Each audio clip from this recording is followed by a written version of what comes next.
Thank you, Rosemary. My name is Clarke Sanders. I represent the 69th District. I'm seeking re-election. I was originally elected in 2020, the fall of 2020, and started serving in Topeka in January of 2021. So I've been up there for 4 sessions. It's been a great honor. I'm not going to say that it isn't frustrating sometimes, but it's been a great honor, and I hope you see fit to send me back for my what would be my fifth and 6 years, my third term, if I'm successful in November. And rather than take a lot of time talking about stuff you may not want to hear about, I'm gonna be happy to take any questions you have. Stephen. Thank you, Clarke.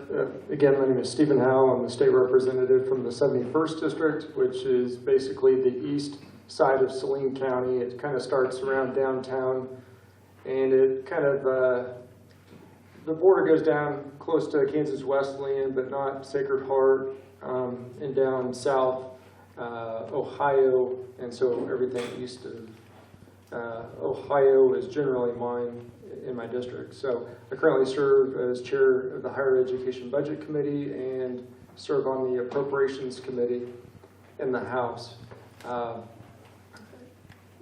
You know, there's a lot that we can obviously talk about our last few years up in Topeka.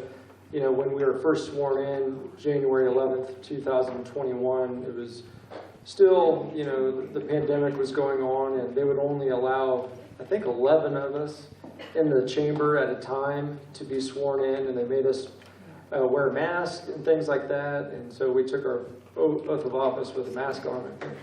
So it was very strange, even looking back at some of those pictures. So it kind of feels like we're getting back to normal, but it still doesn't seem normal to me because everything has changed in many ways. But there's a lot of challenges before the state. I think one of the biggest challenges in our state is, from a budgetary standpoint, is the amount of state spending and the amount of different units of government we have in our state. That's something that's had been the state senator tried to address it over 20 years ago and was not successful, but it might be something we have to tackle again because the numbers tell us a story, and they're speaking to us, and it depends how we respond to those numbers.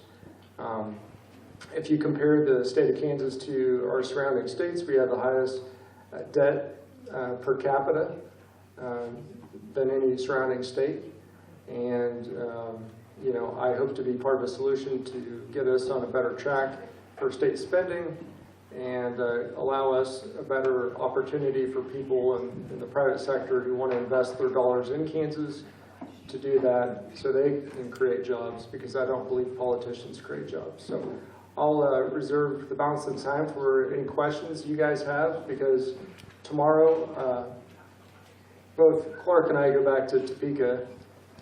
Tomorrow we have a Republican retreat, and we're going to discuss different issues, different priorities and things, and see if we can come to some consensus about some issues that we as the Republican Party want to work on. The day after, I will be serving on an interim committee. I was asked by the Speaker of the House to serve on it. It's regarding the budget and the budget process development. And so we're going to be evaluating how we go about drafting a budget and looking back at the history of how historically it has been done in the legislature, and also better understanding the relationship and the role the governor has in the process too. We want to make sure that we're not operating in a vacuum, but we have every tool at our disposal to use the power of the purse wisely. And so if us as citizen legislators have a better understanding of the tools in our arsenal, and we have a better collective idea of how we can tackle the budget as a legislative body, then I think we'll have better success at maybe slowing the growth of state spending. So, Pastor Farber, I'll defer to you. There are a couple of baskets going around. One is for the funds, and the other is for questions that you would like asked. So if you have already filled out one of those cards, you can drop it in the basket. It's right up here. If it went past you already, you can grab it. Yeah. Which one you want? You want the money or the questions? Oh, I knew Rosemary would come running for that one. Yeah, groceries are expensive, I'll tell you what. I didn't know this was going to be a fundraising opportunity. All right. Anybody else? Got some more back here? Sure. So I guess. If you haven't filled them out yet and Correct. you fill them out a little later, just hold up your hand and he'll come get them. Trying to mix these up for you. I was told to have the flag as a backdrop behind me, so. Why? I think I covered the whole flag. Why is that funny, Joe? I heard "Thank you, Joe" a minute ago. I thought I was at the wrong place tonight. The other convention is saying "Thank you, Joe" a lot. I always get you two mixed up anyway. This isn't a stand-up comedy. Clarke Sanders. That's true. Clarke Sanders. Yes, sir. Stephen Howe. I've got to put on my glasses. Let's see. You claim to have helped rural hospitals by increasing Medicaid reimbursement rates. Yet you've consistently voted against Medicaid expansion, which should provide continued funding to rural Kansas hospitals and access to health care for Kansans. How do you reconcile these votes with your commitment to supporting rural hospitals? I don't think we've had very many votes on Medicaid expansion. I'm not sure that we've had any on the floor since I've been up there. I oppose Medicaid expansion. There are some rural hospitals in our area that have closed. Medicaid expansion wouldn't have saved a one of them. Medicaid expansion is too expensive. Medicaid expansion would allow a bunch of 19 to 60-year-old able-bodied people who really don't need Medicaid expansion on the rolls. Name me one group that needs Medicaid expansion that isn't already covered. There are 13 different population groups that are already covered. We don't need Medicaid expansion. There's no way to know how much it is going to end up costing the state. It's not like it's free.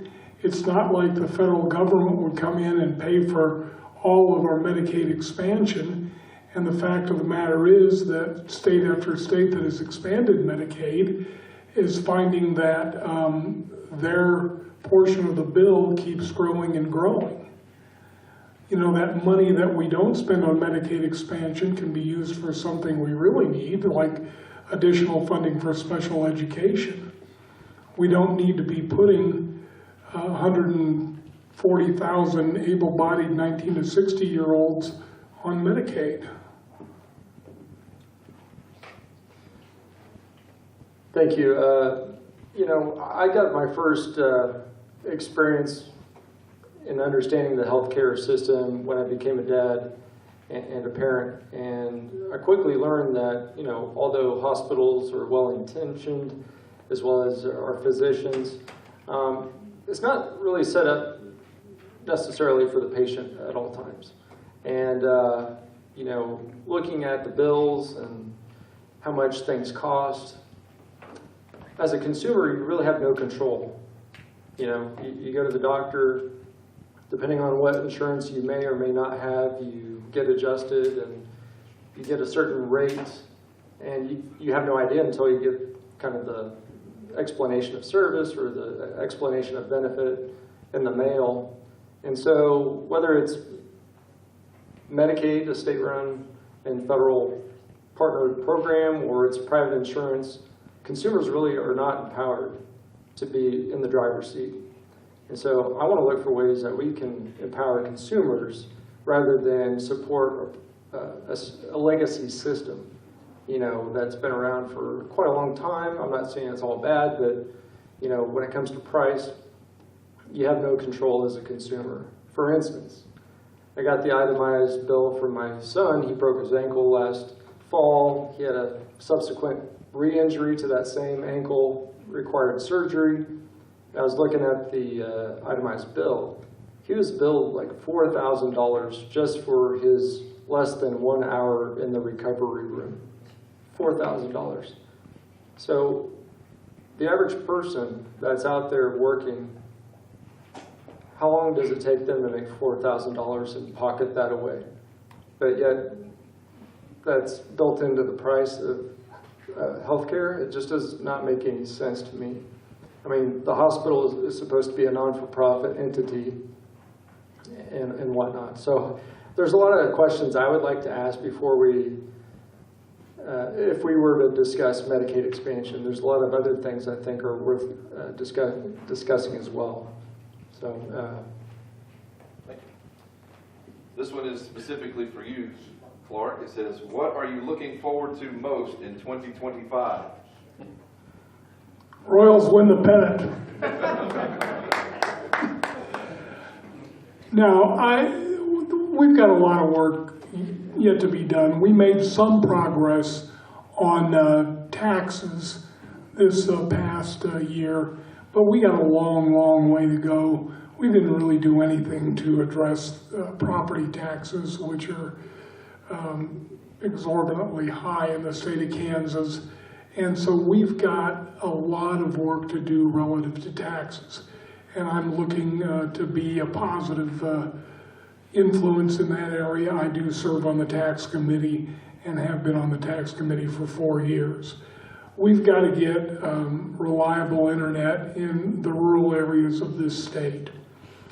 This state is losing population other than in the metropolitan Kansas City area, a little bit in the Wichita area. But if we're down to 2.9 million people, a federal representative district is 750,000 people. We don't technically at this moment have enough to have 4 United States representatives. And if this trend continues, we're going to lose a seat in the federal Congress. So we've got to do things to bring people to this state and not just to the Kansas City area. One of those things would be to have reliable broadband in the rural areas of the state. I think there's a lot of people who would be willing to come to Kansas and live out in the country, so to speak, if they knew that they could operate their business or be an employee from their home. And in order for that to happen, we've got to have reliable broadband. So that's a big focus and will continue to be a big focus. There's a pet project of mine that I've been working on since 2022, and that's to eliminate the state sales tax on community theaters, including the Salina Community Theater. This year, for the first time, I was instrumental in getting that bill to the governor, but she vetoed it. And we didn't have a chance. She vetoed it at such a time that the legislature wasn't going to be in session with an opportunity to override her veto. It passed in the House with 102 votes. It passed in the Senate with 32 votes.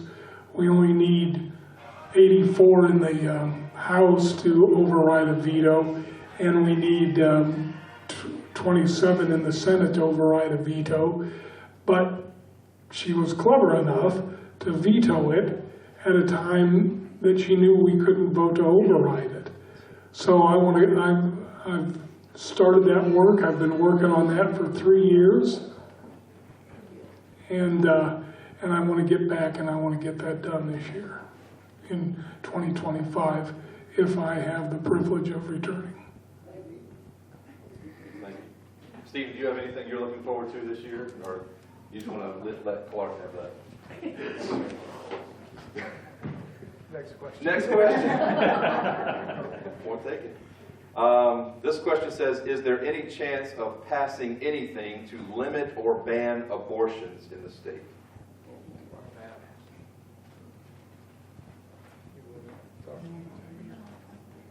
So what are my thoughts on the probability of anything happening? Is that kind of Yes, what the question is?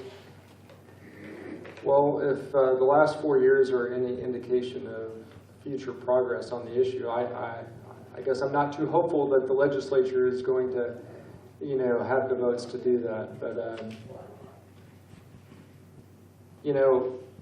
as someone that is pro-life, I've got 5 children. My wife and I have experienced losses along the way because, life is never guaranteed. And, had our share of miscarriages and whatnot. I think there's more we can do as a culture, as a society, just to come alongside women and families and husbands to support them in their journey. It's kind of sad to me that there's a lot of kind of a cultural norm now that, well, I'm not going to have kids, it's too expensive. Well, yeah, that is true. It is very expensive today to have kids and to buy groceries and all the things that you have to do to help them along and nurture them so they have a good start in life. But I think there's more the churches can do, or non-for-profits and whatnot, and I'm thankful we have a lot of those in Salina. But, we can do all sorts of things up in Topeka, but,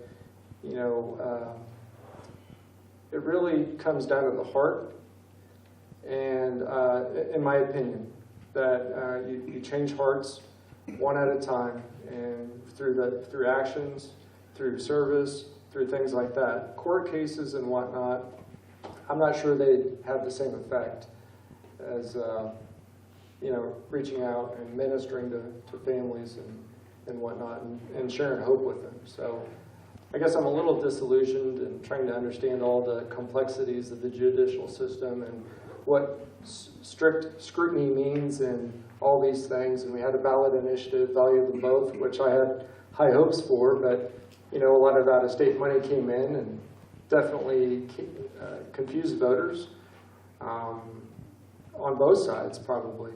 And so, I don't know, that's all. I guess Forrest Gump would say, that's all I have to say about that. So this is one of my primary issues, and it's so sad that with the current state that we have relative to the Supreme Court decision back in 2019, that the Supreme Court somehow found that there's an absolute right to an abortion in the Kansas Constitution. And there's been a lot of great pro-life legislation that was passed prior to that, and every one of those laws is in jeopardy of being struck down. One of the first ones that was struck down was a number of years ago. There was a filthy abortion clinic in the Kansas City area, and at that time, I wasn't in the legislature at that time, but it was discovered that there wasn't any kind of abortion clinic licensing. And so they passed a law, the legislature back in those days, and I'm thinking this was maybe 2012 or so, passed a law that abortion clinics had to be licensed, and they had to be clean. And that got struck down. It's ridiculous. You can be pro-choice all day and all night and into the next day, but shouldn't the clinics be subject to inspection? And should they have to be clean? Like veterinary clinics have to be? Like regular medical clinics have to be? Ever since the Supreme Court decision, those of us who are pro-life have been working around the fringes. And one of the things that we passed, and I'm proud to say that I was the lead sponsor and author of something called the Infant Born Alive Protection Act. And what this simply said was that if a woman goes in for an abortion and the baby somehow survives the abortion, that you have to render care to that child. I mean, who can argue that once the baby is fully out of the womb, has a beating heart, has movement, is crying, how can you say that's not a human being? Well, if you're Laura Kelly, you can say that. Laura Kelly vetoed that bill. But fortunately, we had the votes to override that veto. And so it's a law. But I think it's going to be challenged. And it could very well be struck down. I guess what we're saying is if you go to an abortion clinic to get an abortion, you need to leave with a dead baby, no matter what. Well, that's wrong. And I don't understand why everybody can't see that. We had one Democrat who voted with us on that bill, and he lost here just 2 or 3 weeks ago, whatever it was, when the primary election was held. So all the Democrats, other than Marvin, voted with the governor. But fortunately, we were able to override her veto, and I believe there were 2 or 3 of the Democrats that did vote with us to override the veto. But many times, and we need 84 votes to override a veto, and many times this governor vetoes good legislation. And we've got to go in and fix it and override the vetoes. I don't think you do that by electing Democrats. You just don't. And so we'll be coming up with, oh, here's another bill she vetoed, abortion coercion. For some reason, the governor thinks it's wrong if somebody is trying to coerce a woman into getting an abortion. You shouldn't be coerced into much of anything, let alone getting an abortion. You know, who tries to coerce women into getting abortions? Boyfriends sometimes, parents sometimes, sex traffickers sometimes. So we passed a law increasing the penalties for abortion coercion. The governor vetoed it, but we were able to override that veto too. Now, the one veto we weren't able to override was we passed a bill that said somebody who's 17 and younger, they can't have major surgery performed on them in an attempt to change their gender. Young boys can't have their penises cut off. Young girls can't have their breasts removed. And we passed a law that said it didn't matter whether your parents were okay with you doing those things, but until you get to be 18, and in some of our definitions in law, 18 is the age of majority, and therefore you're an adult. You get to be 18, you're an adult, you can do what you want. But you can't do that to kids. Governor vetoed that. And unfortunately, we didn't have the votes to override that veto. We were too short. Needed 84, got 82. There were 4 of our Republicans who did not vote with us.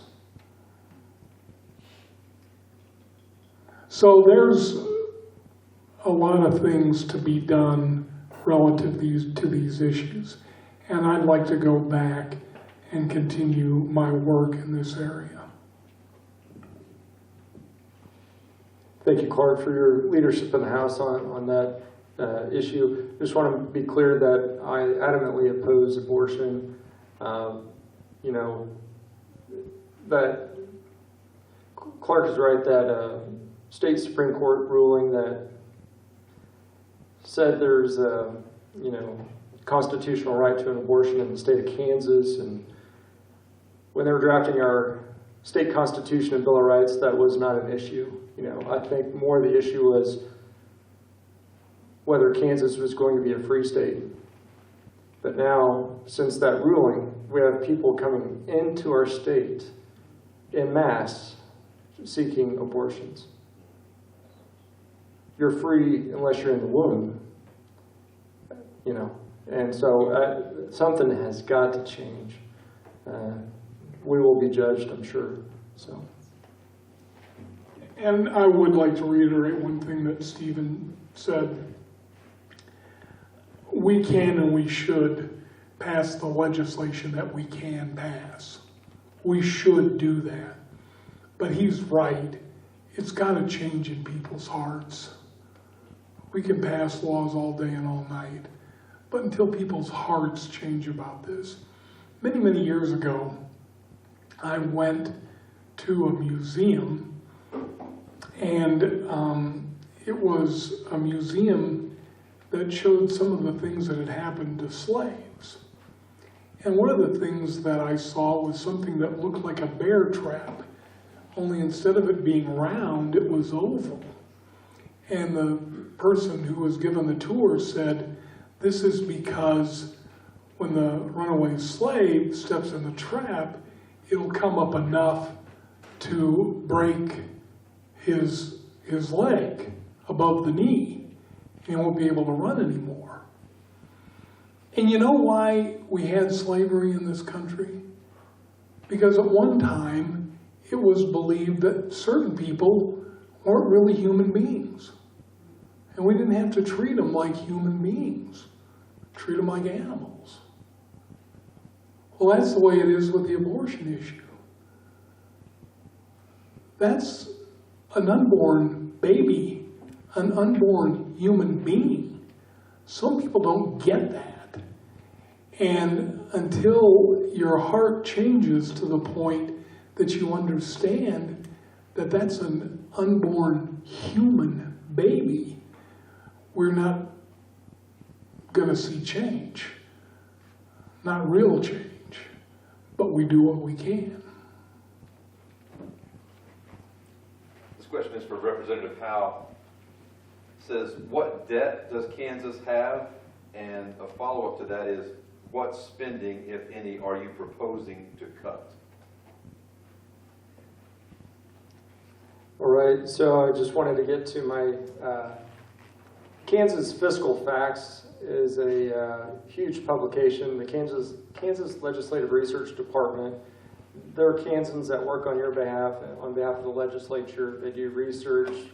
They really study the agencies. They study budgets. They give us all of the supporting information we need to hopefully make informed decisions. So if you look at the state debt right now, the projected principal balance as of June 30th, this is projected, June 30th, 2025 is $3.8 billion.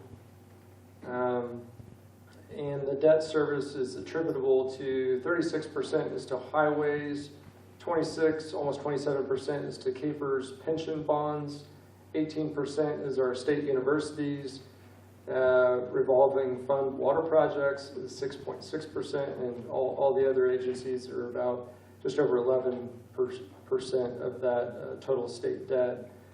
But I had mentioned before in my opening remarks the surrounding state debt comparisons. Kansas per capita state debt is, let's see, 1,487. And the next is Colorado behind us at 1,048. And the lowest is Nebraska at just 40. So they're doing much better than we are. But ultimately, we're going to have to cut some state spending. I mean, 50, let me see, I think it's 58, 59 cents of every dollar that is collected in the state general fund through taxes, whether it's sales tax, income tax, or property tax. 58 or 59 cents of every dollar is spent on education, whether it's K through 12 or higher education, or it could be adult education. So that's the biggest chunk in our state's budget that we have to deal with. So as chair of the Higher Education Budget Committee, I've been looking for ways that we can, well, tackle the issue. Clarke was named the vice chair of this committee before session started last year, so I'm glad to have him on my side. But you know, there's a lot of stakeholders that fight against any reduction or even slowing the growth of spending. There was an article just came out yesterday, and I was asked by a reporter that K-State, KU, and Wichita State, they're the three major public universities that have a research component. So they do a lot of research. They receive a lot of federal dollars back in Kansas to do research. But they're proposing over 5 years, they want $500 million, $100 million to split between the three for the next 5 years. And they really haven't identified how they're going to use those dollars, what the return on investment is going to be, what types of research are they looking to bolster, or anything like that. So they're proposing this to the Kansas Board of Regents, and if it gets through the Kansas Board of Regents, and then it would go to the governor, then after that process, then it would come to us. So the legislature is we're like the last man between either good or bad legislation and the general public. So we have to vet these thoroughly. But I think there is, in education, certainly areas that we can adjust.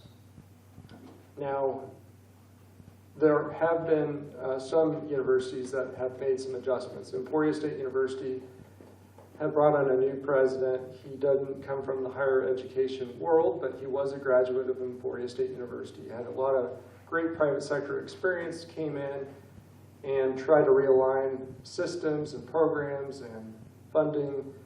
And, you know, he learned that, you know, the university had been losing money for quite some time, and they were relying too much on state dollars. And so to make adjustments to let go of faculty or programs that are underperforming, it does cost money. Because, you know, there could be lawsuits, there could be payouts to staff or faculty based on contracts and all sorts of things. So it can be expensive. So it might be some money on the front end, but hopefully on the back end, it'll lead to some savings. But there's a lot of duplicative offerings in higher education. I think on KU's website it says they offer 400 degree programs and certifications. You know, that's quite a lot. You know, I've been trying to encourage the institutions to narrow in and zero in on what they're really good at. What is your bread and butter? And let's invest in those things. You can't be all things to all people. And so, you know, it's an overwhelming prospect of what we have to deal with.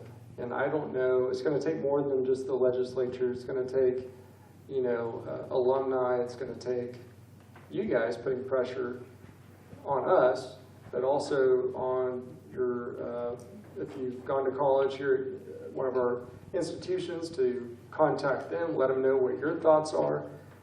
But we have 6 regent universities in Kansas. We have 7 technical colleges. We have 19 community colleges. We have 20 private, non-for-profit, independent colleges, like Kansas Wesleyan University. That's a lot of higher education for a state of under 3 million people. And so I applaud the universities for trying to reach out to out-of-state students. Emporia State's fully eliminated out-of-state tuition for anybody wanting to come to their institution.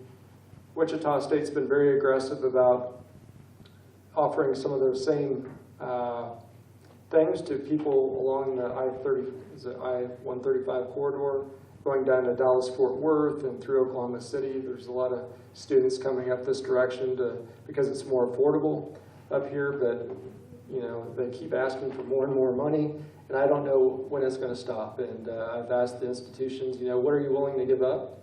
If you want this additional research money, you know, what are you willing to give up?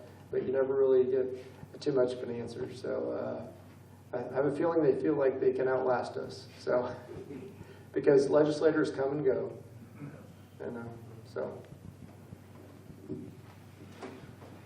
This is a very specific question. It says, why do people that have boats pay the same property taxes on their boats as they do as their home? I didn't know that was the case. Property taxes, as you are probably aware, is mainly a function of local government, of county and city government. The money that Kansas generates via the tax, for the most part, not exclusively, but for the most part, comes in through income tax, and then it comes in through sales tax. In this last tax reduction bill that we got passed, we were at 20 mils of property tax. We reduced that to 19.5 mils. The Republican proposal was to reduce it to 16 mils. I think there was even some talk of 14 mils, but the governor wouldn't go for that. She went for ½ mil. So property tax questions are probably better suited for Joe Hay or any of your county commissioners. And Joe ran out, so good luck catching him. It's not because of that question. He was gone earlier. What is your opinion on term limits for state legislators? Well, that's a good question. I did sign the U.S. Term Limits Pledge when I first ran for office because I had experience working for 2 members of Congress and seeing the dysfunction up in Washington, D.C. and whatnot. We do have term limits, and it's called voting, getting off your butts. I'm not saying you guys are engaged, you're here, but the people that are not engaged, we have term limits every election cycle. But it just seems to be a lot of apathy out there. I don't know if it was 16% of the registered voters in Saline County showed up. 16.5, come on. Oh, well, 16.5. So I don't know. I haven't heard of a proposal for the state legislature. I certainly don't plan on doing it forever. It's not necessarily as glamorous maybe as some people think, but I do think it's important, especially the citizen legislator model of government. As we look for ways to enhance and support legislators that are taking time to serve up there, which they did, and we will receive an increase in salary, which was kind of a weird deal the way it happened. But I'm glad to go into that more. But ultimately, $88.66 a day for a salary, I think it had been in place for over 30 years or something like that, or maybe 20? 25 years. It's hard. So I'm not knocking people that are retired, but most of the people up in the legislature are people that are retired or can't afford to be there. And so there was a commission that was set up to evaluate legislative pay and what could we do to update it to hopefully allow more people in the electorate to get involved and to put their name in the ring, because maybe they think they could financially afford to maybe take off some time from their other day job, or if they get some leave if they're a teacher, to go serve in the legislature. So I've been skinning it by the hair of my chinny chin chin the last 4 years. So I certainly understand what it takes, and I drive back and forth every day when I go up to Topeka. I have 5 children, so I want to be home for bedtime, and my wife has to go to work because she works in the evenings. Between her and I, we work 3 jobs, and we barely make it. And I think having someone up there with that perspective and that season of life is important. And it's yeah. So the legislature needs more guys like him and less guys like me. That's just a fact. How about girls? Okay, girls too. Guy is kind of a generic term. So. I'm just like. All right, you're just being difficult to get along with, John, because that's what you do. Relative to term limits, anybody want to take a guess? So you get elected to the House. We're elected to 2-year terms. So what do you think the average stay for a legislator in the House? This isn't in the Senate, where you're elected to a 4-year term. But what do you think the average length of stay of somebody elected to the House is? Anybody want to take a guess? 6 years. 6 years? 10 years? 4.1 years. 4.1 years. You know, so I'm running this time to bump that average up a little bit, I guess. So we don't really have an issue at the state level. Now that's way different at the federal level, and I support term limits for federal legislators, both in the House and the Senate. Too many people have gotten away from going up there serving 8, 10, 12 years and then going back home and being a blacksmith or doing whatever they did before they got elected. It's become a career, and we have some of those career politicians here in Kansas. And the Republicans, I know them all, I like them all, but you know, it's time to do something else. You know, God bless him, Pat Roberts was up there 40 years. That's too long. Doesn't mean he didn't do a good job when he was up there, but you know, there is such a thing as fresh blood. So I definitely support term limits on the federal level. It's not a problem at the state level, so I don't support it at the state level. If it were to become a problem, I would support it at the state level.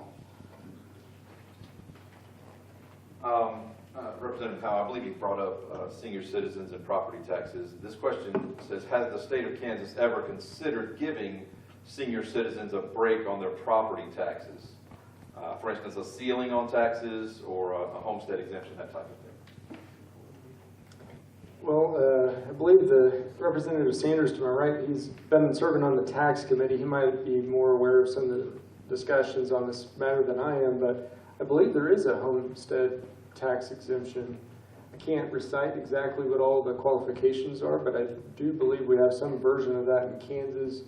I think it does apply to veterans, and we're looking to maybe adjust some of the numbers there because a lot of veterans were finding that they couldn't, even with the relief that was provided, they weren't able to get into homes and whatnot because of the valuations have skyrocketed in recent years. So I would have to go back and look at what the statute is on that before commenting any further on that.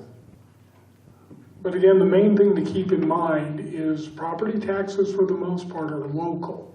Now what we at the legislature could do, and it has been proposed, is that we limit the amount that the locals can raise property taxes in a given year. But then you get into issues of home rule. And there'll be people in Topeka, and I get it, they've got a good point, that think that, you know, home rule, they don't like to see anything taken away that is currently a home rule thing. But one of the reliefs that we did give seniors relative to taxes on this last bill was we eliminated the income tax on Social Security. So starting this tax year, you pay your taxes in 2025. If you're a senior citizen, your income from Social Security will be exempted.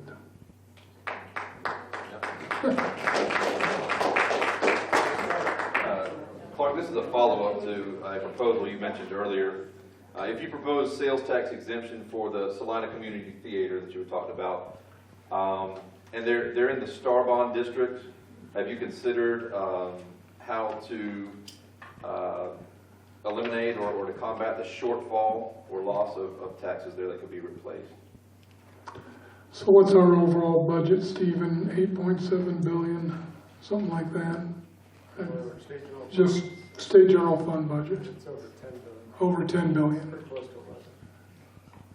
So we've got a 10 or 11 billion dollar budget. The proposal that I have to eliminate the sales tax for community theaters, it would not only be the community theater here in Salina, but 5 other community theaters around the state: Wichita, Topeka, Lawrence, Atchison, Abilene. The total cost to the state for that would be $155,000. Now think of $155,000 in the 10 or 11 billion dollar budget. It's definitely doable, so it wouldn't be an issue. All right. This question says, what are legislators doing to secure elections? Well, I wish a guy named Pat Proctor was here right now. He's the chair of our House Elections Committee, and he works tirelessly on that particular issue. There's a lot of things that have been proposed, a lot of things that don't get passed. One of the things that didn't make it was we ought to have a situation around the state like we have here in Saline County, in that there's one ballot drop box, and it's outside the city-county building. But that didn't make it. So in some communities, there's lots of ballot drop boxes. One of the things that we need to do is to limit those ballot drop boxes to one location that can be secured and monitored. You want in on that? I mean, it is a hot topic, obviously. I believe our elections are safe and secure. In Kansas, we have some of the strongest election integrity measures in place in the country and should be a model for many other states. And so I don't really have any reservations for any issues in Kansas that I'm aware of. I will not be protesting the results of the election I'm involved in, win or lose, so for whatever that's worth. It's a very succinct question. It says, what is your moral compass? I'm a Christian. Jesus Christ is my Lord and Savior. My moral compass is the Bible. I would agree that having a solid foundation is imperative, especially in today's world. I didn't always have that solid foundation. I grew up. The only time I went to church was either a wedding or a funeral. I did have a neighbor, a very kind lady. Her husband was murdered in the late 70s. And after that, she became a missionary. And she was kind enough to stop by, and she would pick me up, and I would go to Sunday school and whatnot. And so things like that over the years, seeds were planted. It wasn't something that blossomed overnight with me necessarily, but probably when I came to Salina, it was I was dating my future wife. We weren't engaged at the time, but we started going to church together. And the pastor came knocking on my door. And I was like, oh gosh, he's knocking on my door. And, I was like, do I hide? Do I answer the door? Doing what a sinner would do, right? And so he got me in to some classes. And probably for the first time in my life, it wasn't necessarily that I understood, but my heart was convicted because I actually heard the good news of the gospel. And so my heart was convicted, and I was led to Christ, and I was later baptized and confirmed in the Lutheran Church Missouri Synod.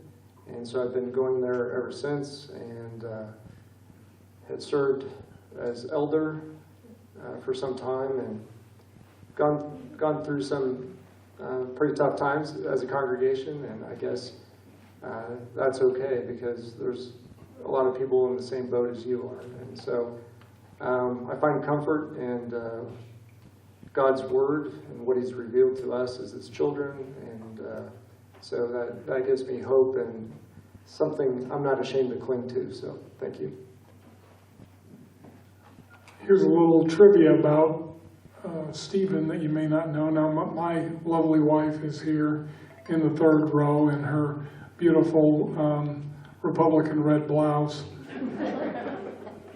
Stephen, his wife is a former Miss Wyoming. Who knew? Fun facts.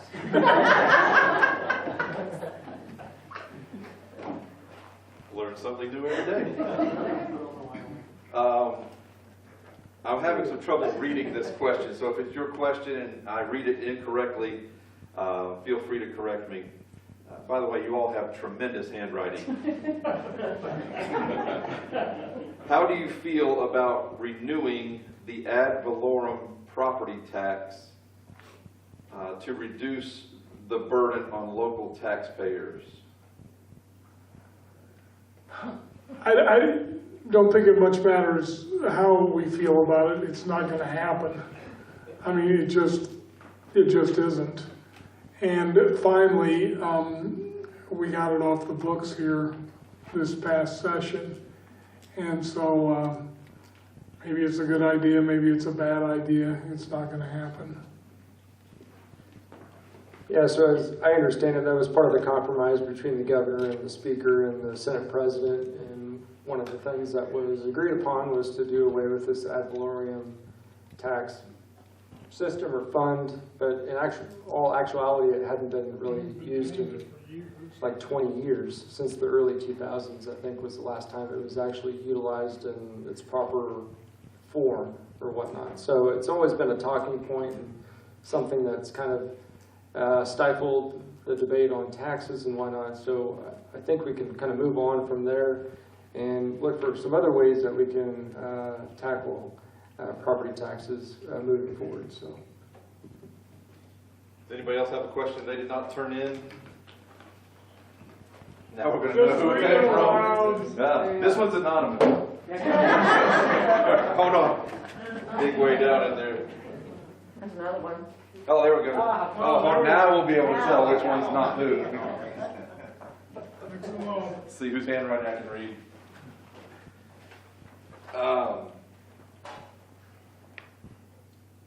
Do Kansas Republicans have a quorum concerning anti-abortion? And if so, where is the pro-life caucus?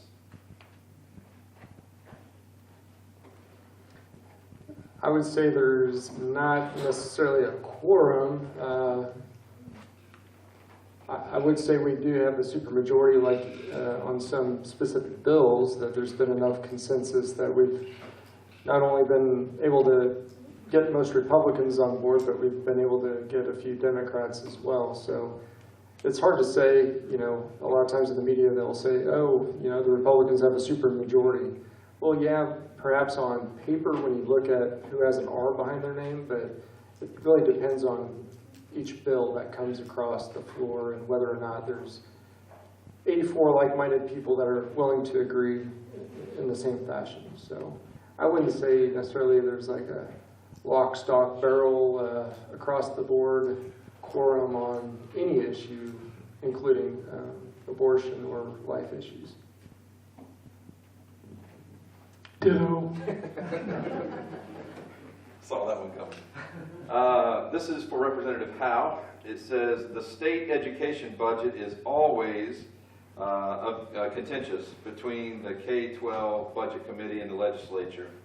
How would you explain the facts of adequate funding of an average $17,000 per student, and why did Governor Kelly in her State of the State address brag that education in Kansas is adequately funded?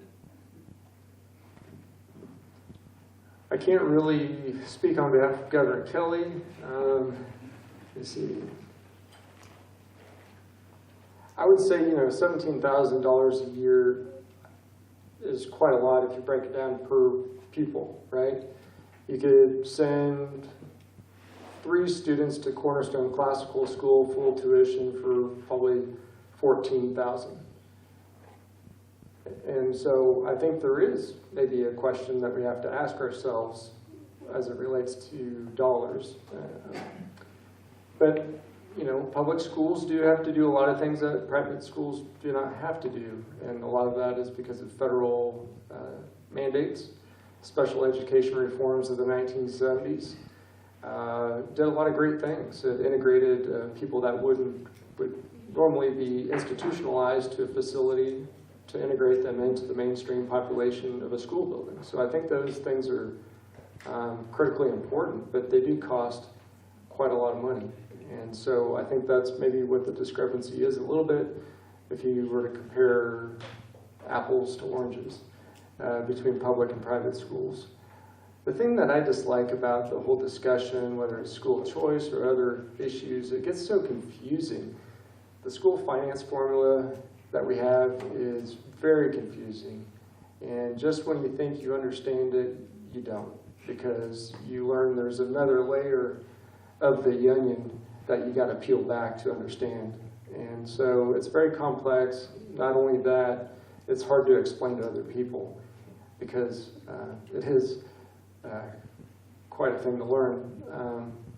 The school finance formula does expire apparently in 2027. That's my understanding. I do know we have a member of the State Board of Education with us, Dennis Hirschberger.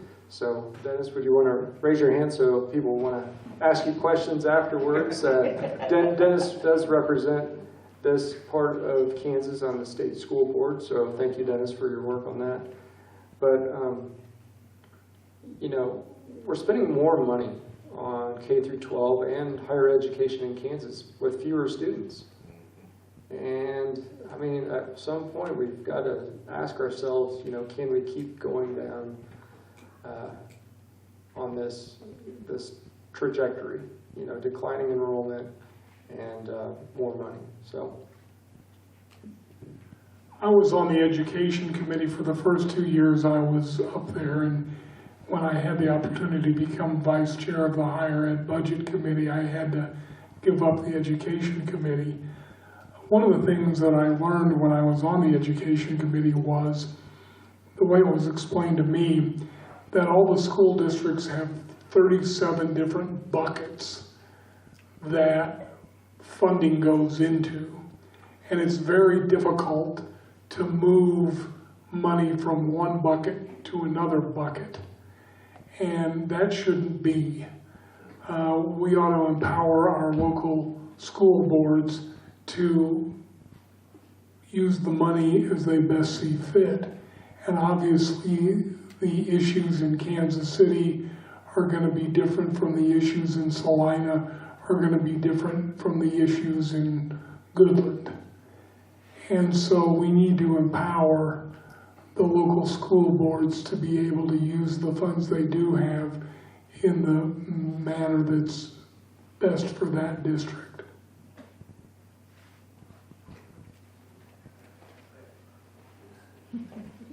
They answered every question tonight, so I believe there was one I could not read as hard as I tried. So if your question was missed, work on your penmanship. Does that mean? I'm not up for election. I can say it now. Rosemary, where do you want to? I really appreciate everybody that's come out, and I appreciate the Granny Brigade for continuing to host community events that engage people that are interested and care much about what goes on in their community and state and country. And, moving forward, I just want to let you know that don't assume that I always know what's going on, because I don't. I've got 5 kids. My wife and I have 2 businesses, and we have a lot on our plate. And so don't always assume that I know what's going on. I hear and communicate with a lot of folks in my district that have particular issues with the state, and sometimes I can help, or I can point you in the right direction, or find a point of contact that might be able to speak to you, because if you're like me, you've had that phone call where you've tried again to get in touch with somebody, a real live person, and you haven't been successful. So usually we have some contacts that can hopefully return your phone call and get back to you about whatever issue you may have.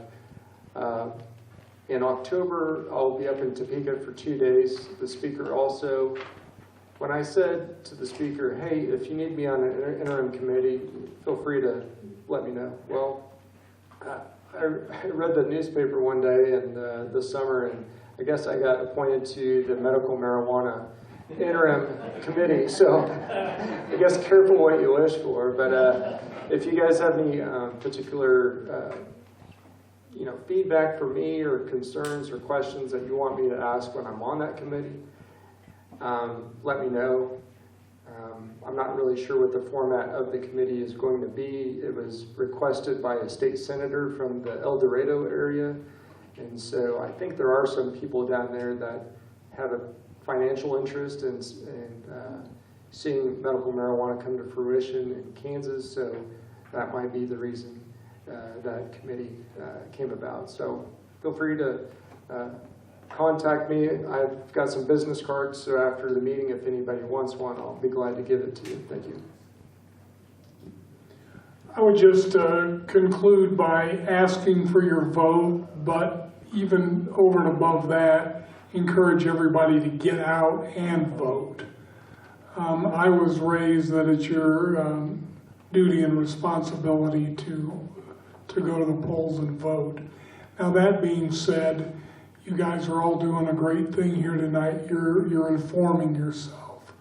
And whatever opportunities you have to inform yourself by meeting the candidates and that sort of thing, you need to do that, because it's not only important to vote, it's important to be an informed voter.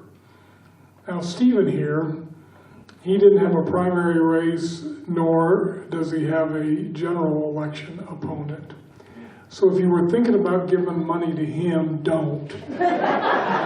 Give money to me. I have an opponent who's working very hard and has raised some significant dollars, and it's going to be a tough race for me, I'm sure.